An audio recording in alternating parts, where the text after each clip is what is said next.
Good morning all of you. मैं पवन पांडे, आप लोगों का मैथमेटिक्स टीचर। आज फिर से आप सभी क्लास 9th में पढ़ने वाले बच्चों के लिए हेरोन्स फार्मूला लेकर आए हैं। कल की क्लास में हम लोगों ने हेरोन्स फार्मूला में बात किया था कुछ ट्रायंगल्स के बारे में, जिसमें राइट एंगल ट्रायंगल के बारे में बात किया था। राइट एंगल ट्रायंगल ऐसे ट्रायंगल जिसमें एक एंगल 90 डिग्री का हो, एक एंगल 90 डिग्री का हो। एक ट्रायंगल में एक ही एंगल 90 डिग्री का हो सकता है, दोनों एंगल तो 90 डिग्री के हो नहीं सकते हैं, क्योंकि ट्रायंगल के अंदर के तीनों एंगल का सम कितना होता है 180 डिग्री। अब यदि दो राइट एंगल हो जाएंगे तो ये दोनों का सम ही 180 डिग्री हो गया, तो तीसरे एंगल की वैल्यू क्या 0 डिग्री होगी। इसलिए एक ट्रायंगल में केवल एक ही राइट एंगल हो सकता है। हाँ, आते हैं कल कुछ फॉर्मूलाज को देखे थे हम लोगों ने, उनको देखते हैं कैसे फॉर्मूला को हम लोगों ने निकाला था। ओके, अब यहां पर यदि हमारा ट्रायंगल आइसोसेलेस ट्रायंगल है, आइसोसेलेस ट्रायंगल है यदि, इट मींस यहां एक ऐसा ट्रायंगल होगा जिसकी दो साइड आपस में इक्वल होंगी। सपोज ट्रायंगल का नाम हो गया एबीसी नाम का हमारा एक ट्रायंगल है जिसमें एबी और एसी आपस में इक्वल है। तो यहां अब हमें एरिया निकालने के लिए फॉर्मूला खोजना है। क्लियरली यहाँ पेरीमीटर निकालने के लिए तो कोई प्रॉब्लम ही नहीं है, क्योंकि आपका जो बेस है उसे आपने ए मान लिया था और जो इक्वल साइड्स थी उसे एक्स मान लिया था। तो ये हो जाएगा पेरीमीटर के लिए ए प्लस एक्स इक्वल ए प्लस 2x। उसमें तो कोई प्रॉब्लम नहीं है। एरिया निकालने के लिए हम लोग के पास में एक फॉर्मूला आया था एरिया के लिए, area equal 1/2 into base into height, यही फॉर्मूला आया था। अब हमारे पास में ये एरिया तो है, एरिया इसी का निकालना है। यहाँ 1/2 क्लियर। बेस के लिए हम किसको रख लेते हैं, बीसी को रख लेते हैं। बेस के लिए किसको रख लेते हैं, बीसी को रख लेते हैं, या इसे ए मान लेते हैं क्लियरली। तो बेस के लिए हम लोग इस यहाँ पर ए को रख देते हैं, और हाइट अभी हमें नहीं पता है तो हाइट को अभी ऐसा ही रखते हैं। और यहां देखिए इन दोनों इक्वल साइड्स को हम लोगों ने क्या मान लिया था, x मान लिया था। ओके, अब यहां हम लोगों ने लास्ट कुछ क्लासेस में पढ़ी हुई हैं, यदि आइसोसेलेस ट्रायंगल है और इसके वर्टेक्स से यदि हम बेस पर परपेंडिकुलर ड्रॉ कर दें तो वो परपेंडिकुलर इस बेस को क्या कर देता है, बाइसेक्ट कर देता है। इस नियम का उपयोग करते हुए यहां वर्टेक्स ए से एक परपेंडिकुलर बीसी पर ड्रॉ कर देते हैं। सपोज यह डी पॉइंट पे आके इसको बाइसेक्ट कर रहा है, यानी हमारा बाइसेक्टर कौन सा हो गया, एडी। अब जरा यहां ध्यान से देखिएगा, यदि यह बीसी पूरा का पूरा ए था तो यह बीडी कितना हो जाएगा, a/2, और ये CD कितना हो जाएगा, a/2। क्लियरली यहां पर हमें एक राइट एंगल ट्रायंगल अब दिख रहा है, और उस ट्रायंगल का नाम मैं आपको बता रहा हूं, ट्रायंगल ADB दिख रहा है। ये राइट एंगल ट्रायंगल है जिसमें एंगल ADB 90 डिग्री का एंगल है, और यहां हमें बेस पता है। ध्यान रखें, हम यहाँ हाइट निकालने चल रहे हैं, हाइट यानी ये अल्टीट्यूड AD निकालने चल रहे हैं। अब यदि ADB ट्रायंगल हमारा राइट एंगल ट्रायंगल हो गया जिसमें BD हमें पता चल गया है a/2 और हाइपोटेनस AB पता चल गया है x, तो क्या यह परपेंडिकुलर यानी अल्टीट्यूड AD निकाला जा सकता है। एडी निकालने के लिए हम लोगों को पाइथागोरस का फॉर्मूला यूज करना होगा। यहां पर उसी को लिख लेते हैं 1/2 इंटू ए इंटू हाइट के लिए, यानी यह एडी निकालने के लिए हम लोगों को यहां पर यह करना होगा, हाइट रूट अंडर, क्या करना होगा, root under hypotenuse square minus base square. और बेस स्क्वायर जो हम करेंगे a/2 का स्क्वायर करेंगे तो a²/4 हो जाएगा। क्या हो जाएगा, a²/4। ये हमारे सामने में एक फॉर्मूला आ जाता है किसके लिए, आइसोसेलेस ट्रायंगल का एरिया निकालने के लिए, जिसे कि कल हम लोगों ने देखा था, लिख लिया था।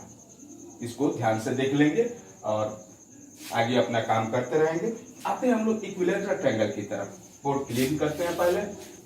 अब ट्रायंगल हमारा यदि इक्विलैटरल ट्रायंगल है, यानी सपोज यहाँ एक ट्रायंगल है, ट्रायंगल एबीसी जो इक्विलैटरल ट्रायंगल है, यानी इसकी की तीनों साइड आपस में इक्वल है, यानी तीनों साइड्स की लेंथ को हम लोग ए मान लेते हैं, ए बी बराबर ए सी बराबर ए और बी सी बराबर भी ए, और साथ ही साथ ए वर्टेक्स से बेस बीसी पर एक हम परपेंडिकुलर ड्रॉ करते हैं। क्लियरली यह एडी बीसी को बाइसेक्ट करेगा, और यदि बाइसेक्ट करेगा तो बीडी की वैल्यू क्या हो जाएगी, a/2। अब एक राइट एंगल ट्रायंगल हम लोग फिर से देखते हैं, ट्रायंगल एडीबी में यहां हमें हाइट निकालनी है, क्योंकि हम एरिया निकालना चाह रहे हैं, और एरिया का फॉर्मूला है हमारे पास में 1/2 इंटू बेस इंटू हाइट। तो हम इस पूरे ट्रायंगल एबीसी का एरिया निकालना चाहते हैं। हमें यहाँ पर 1/2 तो मिल जा रहा है, बेस भी मिल जा रहा है, बेस हमारा हो गया ए, बीसी जो कि हमारा बेस है यह ए हो गया, लेकिन हाइट निकालना है हमें। तो हाइट निकालने के लिए हम लोग यहाँ पर एक काम छोटा सा पहले कर लेते हैं, ताकि हम लोग को क्लियर हो जाए। हाइट निकालने के लिए हम लोग आ जाते हैं ट्रायंगल एडीबी में, राइट एंगल ट्रायंगल एडीबी में, और पाइथागोरस सर का थ्योरम याद के फॉर्मूला याद करके निकाल सकते हैं। यहाँ पर एडी इक्वल, यानी कि altitude equal height equal AD equal क्या हो जाएगा, root under hypotenuse square minus base square, क्या बेस स्क्वायर, और यहाँ बेस क्या है a/2, और इसका स्क्वायर करेंगे तो ये हो जाएगा a²/4। हाइट हमारे सामने में ये आ रहा है निकल के।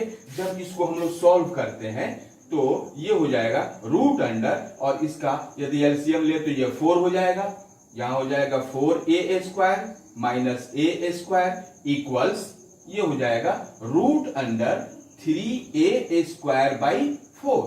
फाइनली जब रूट हटाएंगे तो ये √3/2 इंटू a। हाइट हमारे पास में क्या आ रहा है, √3/2 इंटू a। अब इस √3/2 इंटू a को हम लोग यहां पर लिख सकते हैं √3/2 इंटू a। तो हमारे सामने में फॉर्मूला बन जा रहा है। यहां पर न्यूमरेटर को मल्टीप्लाई कर दिए तो ये हो जाएगा √3,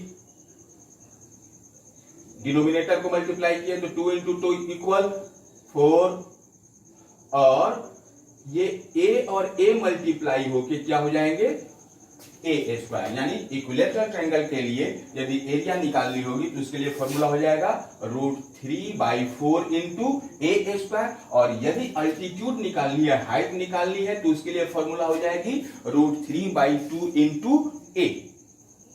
क्लियर? ये तो हमारा था आइसोसेलेस ट्रायंगल, इक्विलैटरल ट्रायंगल। लेकिन यदि स्केलन ट्रायंगल हो तो उसके लिए क्या करते हैं, देखते हैं। अब यदि स्केलन ट्रायंगल है तो यहाँ तो कोई हमारा साइड इक्वल नहीं होगा, तो प्रत्येक साइड को हम लोग अलग अलग नाम से जान लेते हैं। यहाँ हम लोग इसको स्मॉल अल्फाबेट से लिखते हैं। ए एंगल के सामने की साइड को स्मॉल ए के नाम से देख लेते हैं, जिससे कि हम लोग को पहचानने में सुविधा होगी। बी एंगल के सामने के साइड को स्मॉल बी के नाम से लेंथ को मान लेते हैं, और सी एंगल के सामने की साइड को स्मॉल सी के नाम से मान लेते हैं कि ये इनका मेजरमेंट है। ये हमारा ए बी का मेजरमेंट कितना हो गया सी, ए सी का मेजरमेंट हो गया बी, और बी सी का मेजरमेंट कितना हो गया सी। तो यहाँ हमें ए बी सी का मेजरमेंट हो गया ए। अब यहाँ हमें पेरीमीटर यदि निकालनी है तो पेरीमीटर निकालने के लिए यहाँ पर सिंपल सी फॉर्मूला होगी, perimeter equals a plus B plus C, तीनों साइड का sum, that the sum length, तीनों साइड के लेंथ का सम, ये हमारा पेरीमीटर हो जाएगा। और यहाँ हम लोगों को एक चीज और निकालनी होगी, और वो होगा सेमी पेरीमीटर, जिसे कि हम लोगों ने ध्यान कीजिए कि कल की क्लास में शायद इसे हम लोगों ने 2s के नाम से देखा था। तो ये पेरीमीटर हो गया हमारा 2s, यानी 2s equal a plus B plus C. तो अब सेमी पेरीमीटर निकालना यानी s की वैल्यू को निकालना। क्लियरली, यदि 2s equal a plus B plus C, then s equal इस 2 का यदि साइड चेंज कराएंगे तो 2 इधर मल्टीप्लाई में इधर आके क्या हो जाएगा, डिवाइड में, या इसे ऐसे कहें कि बोथ साइड 2 से डिवाइड कर देंगे तो ये वाला 2 डिवाइड होके 1 हो जाएगा और इधर हो जाएगा a plus B plus C whole by 2। ये हमारा हो जाएगा सेमी पेरीमीटर। ओके, और तब एक हमारे पास में फॉर्मूला बनती है इस जैसे ट्रायंगल का एरिया निकालने के लिए, जिसे कि हम लोग हेरोन्स फॉर्मूला के नाम से जानते हैं।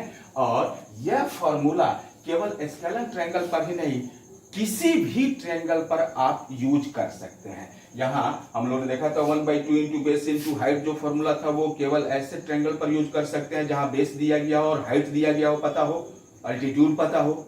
इक्विलेटरल ट्रायंगल के लिए एक स्पेशल फार्मूला बन गया था, आइसोसेलेस ट्रायंगल का एरिया निकालने के लिए अलग फार्मूला स्पेशल बन गया था। लेकिन अभी जो हम लोग हेरोन्स फार्मूला देखने चल रहे हैं, यह किसी भी ट्रायंगल का एरिया निकालने के लिए यूज किया जा सकता है। और यह फार्मूला है अपना एरिया इक्वल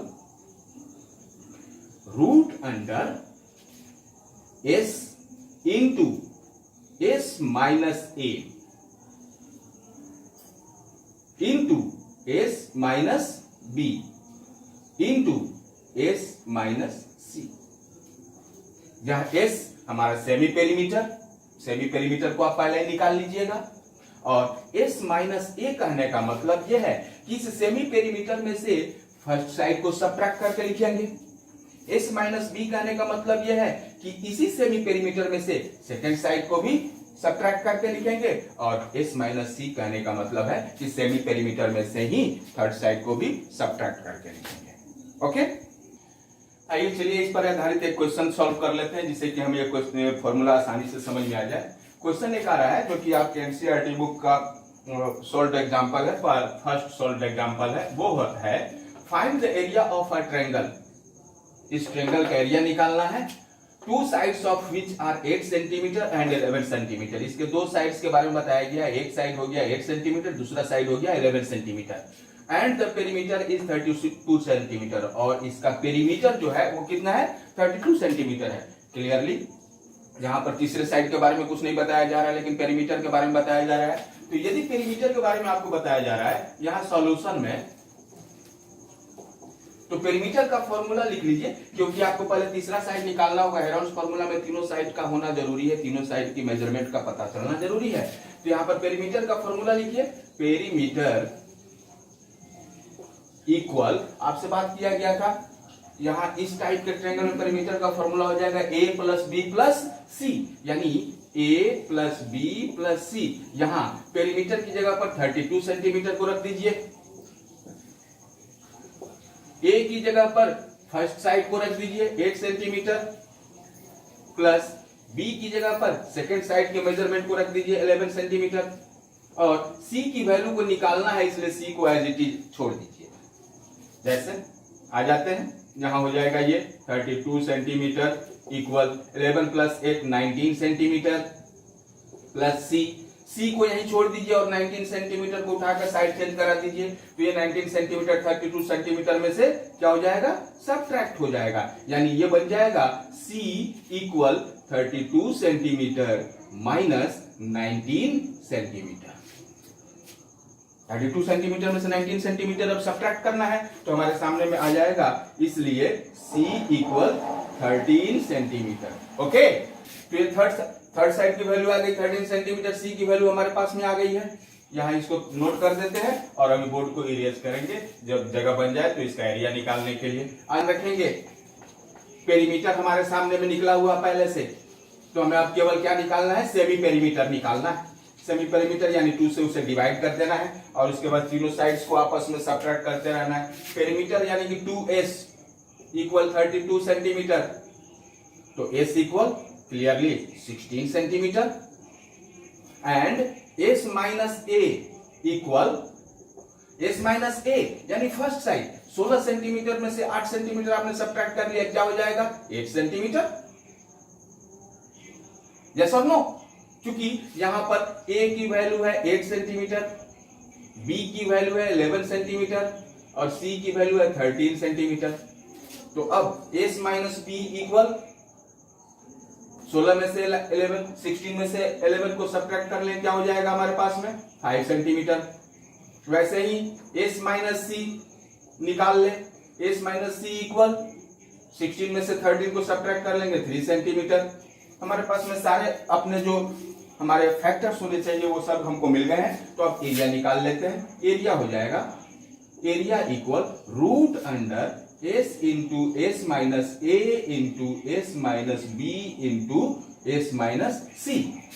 देखते हैं रूट अंडर एस की वैल्यू को पहले लिख लेते हैं, एस की value 16 into S minus A कितना 8 सेंटीमीटर 8। हाँ, यहाँ यूनिट लिखना बड़ा इंपॉर्टेंट होगा, इसलिए साथ साथ यूनिट लिखते चले। ये 16 centimetre into S minus A 8 centimetre into S minus B कितना 5 centimetre into S minus C कितना 3 सेंटीमीटर। ओके, अब हमारे पास में आ गया था डेटा। इस डेटा को सॉल्व करते हैं। अच्छा, एक प्रॉब्लम हम बच्चों को बहुत परेशान करती है स्क्वायर रूट निकालने के लिए। जब लंबा लंबा स्क्वायर रूट निकालने के लिए आता है बहुत जल्दी हम लोग बच्चे लोग परेशान हो जाते हैं। ऐसे क्वेश्चन में बड़ा इजी तरीका मैं बता दे रहा हूं, आप लोग यहाँ पर करेंगे इक्वल कर दे, स्क्वायर रूट का पूरा अपना निशान दे और जितने भी ये नंबर्स आपको दिखाई दे रहे हैं इन सब का प्राइम फैक्टराइजेशन कर दीजिए। 16 का प्राइम फैक्टराइजेशन कीजिएगा तो ये हो जाएगा 2 इंटू 2 इंटू 2 इंटू 2 यानी 2 2 जा 4, 4 2 जा 8, 8 2 जा 16। कहानी खत्म। आगे यहाँ सेंटीमीटर और सेंटीमीटर को आपस में भी मल्टीप्लाई कीजिएगा तो बाद में मैं बताऊंगा, भी सेंटीमीटर को रहने देता हूं। मल्टीप्लाई करते हैं 8 का भी प्राइम फैक्टराइजेशन कर दीजिए, लिख दीजिए 2 इंटू 2 4 और 4 2 जा 8। इस 8 की भी कहानी खत्म हो गई। और तब आएंगे यहां पर लिखेंगे इस 5 सेंटीमीटर को 5 प्राइम नंबर है 5 और इंटू 3। बाद में ये 1 centimetre 1 centimetre 1 centimetre 1 centimetre 4 centimetre यदि आपस में मल्टीप्लाई हो गए तो ये हो जाएंगे centimetre to the power 4। Okay, अब यहां पर हम लोग ग्रुप बना देते हैं, दो दो का ग्रुप बना देते हैं।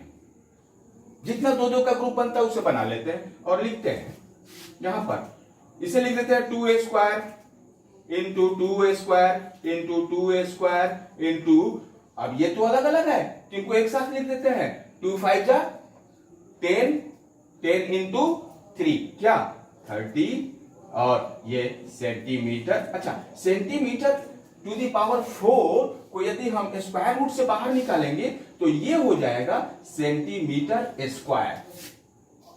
और यहां हम लोग तब इसे ऐसे लिख सकते हैं, यहां 8 रूट अंडर 30 सेंटीमीटर स्क्वायर। इसका सॉल्व करेंगे तो हमारे पास में क्या आ जाएगा 8 रूट अंडर 30 सेंटीमीटर स्क्वायर। ये हमारे इस ट्रायंगल का एरिया सामने में आ गया। चलिए आज की क्लास में इतना ही, मिलते हैं कल की क्लास में। Thank you.